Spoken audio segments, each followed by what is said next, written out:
जानते हैं, कुछ देने आया हूँ आपको इस दुनिया में मैं। न जाने क्यों, वैसे तो आम तौर पे कहा जाए तो हर कोई किसी न किसी मकसद से आया है इस जहान में। इस धरा पे सबकी यात्राएं निर्धारित हैं, सबका उद्देश्य निर्धारित है।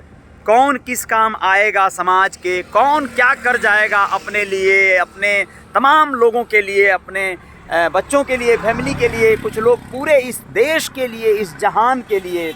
लेकिन आप ये बात जान लीजिए, मकसद तो है भाई, हर हाल में मकसद है। अब ये बात अलग है कि उस मकसद को पूरा करने के पीछे बहुत बार बहुत सारी लीलाएं हैं। उन लीलाओं को आप किस हद तक कैसे जी पाते हैं, क्या आप अपने टारगेट को, अपने टास्क को पूरा कर पाते हैं, तब जाके आपको दूसरे पायदान मिल जाते हैं कि अब ये टास्क पूरा हो गया, अब इसके आगे की करो। नमस्ते, अजय साहनी स्टार हूँ और रियल रिपोर्टर न्यूज़ आपका पेज है। आप सभी का स्वागत करता हूँ। आप लोगों को बताना चाहता हूँ दोस्तों कि आप सबके जीवन में भी यकीनन हर हाल में कुछ न कुछ उद्देश्य है, हर किसी के जीवन में है। जैसे मेरे जीवन में है, आपका, मेरा, सबका वही हाल है। लेकिन हम सब अपने उद्देश्य में बहुत बार हतोत्साहित हो जाते हैं, फेल हो जाते हैं, आधा अधूरा छोड़ देते हैं, जैसे तैसे हालात पे छोड़ देते हैं। हालात पे तो छोड़ना है, ये तो आप ऊपर उठ जाते हैं तो होता है। जैसे आप इच्छाओं से ऊपर उठ गए, आप हालात पे सब कुछ छोड़ दिए, मतलब ईश्वरीय सत्ता पर सब कुछ छोड़ दिए और संतोष कर लिए कि जिस हाल में रखोगे वैसे रहेंगे, तब तो ठीक है। आपके जीवन में फेज आएंगे अलग अलग, न जाने प्रभु को क्या मंजूर हो सकता है वो आपको बहुत सारे अवसाद में रखना चाहता हो और आपने उसे स्वीकार कर लिया, तब तो ठीक है। लेकिन अगर आप उसे मिटाने के लिए जद्दोजहद करने लगेंगे तो उस सत्ता से आपका मोह भंग होता नजर आएगा, आपका विश्वास उठता नजर आएगा, फिर वो आपके संघर्षों का दायरा बढ़ जाएगा। आज के मूल विषय पे आना ज़रूरी है, आप लोगों को बताना ज़रूरी है कि हम लोग कई बार, सभी लोग एक पशुपेश में पड़ जाते हैं। ऐसा पशुपेश कि हमें कोई खींचने लगता है, कोई शक्ति खींचने लगती है, कोई अपनी ओर आकर्षित करने लगता है। हम उससे दूर नहीं होना चाहते। वो होता है आपको बांधने वाला बंधन, किसी तरीके का बंधन। आप किसी दोस्त मित्र का याद करके देखिए, आपका कोई गांव का लंगोटिया दोस्त हो, आप उसके साथ में नदी में नहाते थे, आप उसके साथ में वो सारे कार्य करते थे जो एकदम बस एक करीबी दोस्त के साथ ही किया जा सकता है। लेकिन आप उसके मोह में इतना पड़ गए कि उससे एक मिनट दूर रहना भी आपके लिए संभव नहीं है। आप उससे बिछड़ कर रह ही नहीं सकते, आपको रहना है तो उसके साथ रहना है। इस तरह की आपकी हैबिट हो गई है, आपकी एकदम आदत बन गई है। इस आदत के चक्कर में आप अपना गांव नहीं छोड़ पा रहे हैं। अब देखिए, ये दोस्त मैंने कहा तो ये दोस्त कोई भी हो सकता है, कोई महिला, कोई पुरुष, कोई युवा, कोई युवती, न जाने कौन। लेकिन आप लोगों को समझना है, इशारों पे बहुत ज़्यादा गौर करना है कि दोस्तों, आपको कोई मोह माया जब छोड़ न पाए तो आपसे, उससे अगर सही में, मतलब समझिए कि पीछा छुड़ाने की बात नहीं कर रहा हूँ, आपको अपने उद्देश्य, अपने लक्ष्य की ओर अगर बढ़ना है तो आपको अपना ध्यान को डाइवर्जन, यानी एक रुख मोड़ना पड़ेगा।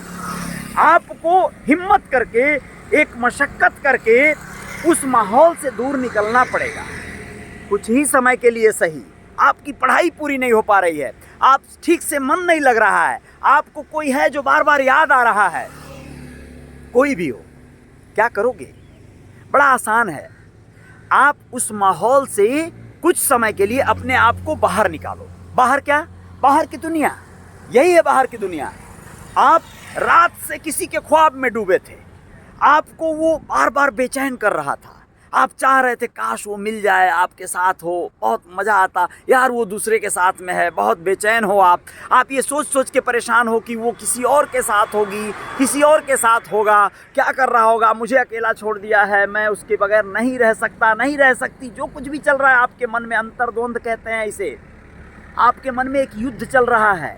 आप उससे निपटने के लिए आपको अपने मन को, अपने ध्यान को कहीं और लगाना होगा। कैसे लगाओगे? जहाँ थे वहीं बैठे रहोगे तो उसकी यादें वहाँ से जुड़ी रहेंगी, मन लगा रहेगा, उसी में लिप्त रहोगे। आपको बाहर निकलना होगा, बाहर की दुनिया में। एग्जाम्पल, अभी आप यहाँ बाहर आ गए, सड़कों पे आ गए, आपने अपने आप को फोकस किया यहाँ, वहाँ से हटना होगा हर हाल में शक्ति से। आप अपने घर पे अपनी समस्याओं को, अपनी यादों को, पुरानी यादों को, मेमोरी को छोड़ दो। रोड पे आए, अब यहाँ देखो यार, ये गाड़ी कितनी प्यारी है यार, ऐसी गाड़ी आपके पास हो तो मज़ा आ जाए। ये साइकिल वाला आदमी, ये कौन है जटाजूट, कौन है ये, क्या करता है, इसके बाल ऐसे क्यों हैं, इसकी स्टाइल ऐसी क्यों है, इसकी सफ़ेद दाढ़ी और ब्लैक एंड वाइट वाला ये कॉम्बिनेशन का क्या माजरा है, ये नौका विहार के पास अगल बगल वाला ये वाटर पार्क बंद क्यों है भाई। ये साला चलता तो कितना मज़ा आता, इसमें नहाने लोग आते थे, गर्मियों में छुट्टियां मनाने आते थे। आप सोचो, कुछ और जगहों पे जाओ, घूमने चले जाओ, आप बाहर निकलो, आप दूसरे विषयों पे सोचो, आप लोगों को देखो, वो युवती कितनी सुंदर लग रही है यार, क्या खूबसूरत उसकी आंखें हैं, क्या चाल है, वो महिला इतनी उम्र की हो के भी कितनी ज़्यादा खूबसूरत लग रही है, क्या बात है उसमें। वो पुरुष यार, कैसे वो इसका ढील डोल, इसका वो सिक्स पैक कैसे बनाया है। आप दूसरी तरफ ध्यान ले जाओ, आपको इसका एक सटीक उदाहरण दे देना चाहता हूँ दोस्तों।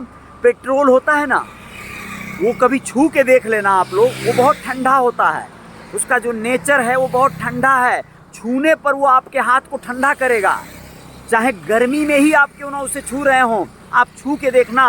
पेट्रोल जितना ज़्यादा हाई लेवल का ज्वलनशील पदार्थ है, वैसे ही वो छूने पे, यानी उसमें हाथ डालोगे, अंगुलियां डालोगे, वो ठंडा लगेगा। लेकिन उस पर आग या माचिस की एक तीली रख दोगे तो क्या होगा, आप सोचो जरा, आग लग जाएगी, भयंकर आग लग जाएगी। मतलब ये होता है ना कि आपको वो परिस्थितियां नहीं लानी हैं। जो ठंडा पड़ा है, कई बार पता नहीं चलता है कि वो कितना ज्वलनशील है। आपको लगेगा कि आप दबा रहे हो अपनी इच्छाओं को, और दब रही हैं इच्छाएं तो वो बहुत ज़्यादा जो है शानदार और बहुत ज़्यादा मतलब बड़ी अच्छी गति में जा रही हैं। भाई वो पेट्रोल बन रही हैं, पेट्रोल की तरह आप उसको कंट्रोल कर रहे हो। जरा सी वो चिंगारी पाएगा, भड़क उठेगा। ऐसा किसी के साथ भी हो सकता है, किसी महिला पुरुष किसी के साथ भी। कोई खामोश है, बहुत गुमसुम है, शांत है, तो ये मत सोचो कि उसके अंदर वो चिंगारी, वो आग नहीं है, यानी उसे इंतजार है किसी लौ की, किसी चिंगारी की, चाहे वो कोई भी हो। आप ऐसे हालात में क्या होगा, आप चिंगारी न बनने की कोशिश करो, ना ही आप पेट्रोल बनाने की कोशिश करो अपनी अंतरात्मा को, अपने मन को, अपने हृदय को। आप एकदम निश्चल जल, आप एक पवित्र जल, आप एक अलग तरह का माहौल बनाओ। जब जरूरत पड़े आप ज्वलनशील हो लेना, लेकिन आज जो नीड है, जो आवश्यकताएं हैं, जो असल में आवश्यक है, उस पर कार्य करना होगा। जय जयकार तभी होगी। आशय समझ में आ गया हो तो बहुत बहुत धन्यवाद। कमेंट बॉक्स में लिख देना।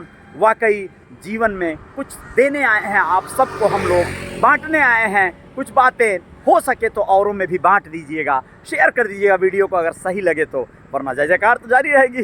बहुत बहुत शुक्रिया। बहुत आनंदमय शुरुआत हुई है, शानदार शुरुआत हुई है आज के दिन की, ऊर्जावान है, बहुत सारी चीज़ें होंगी। जय जयकार तो जारी ही रहेगी। जय हिंद, जय भारत। आप लोग अपना ख्याल रखिएगा, मैं तो अपना ख्याल रखता हूँ। बहुत बहुत शुक्रिया।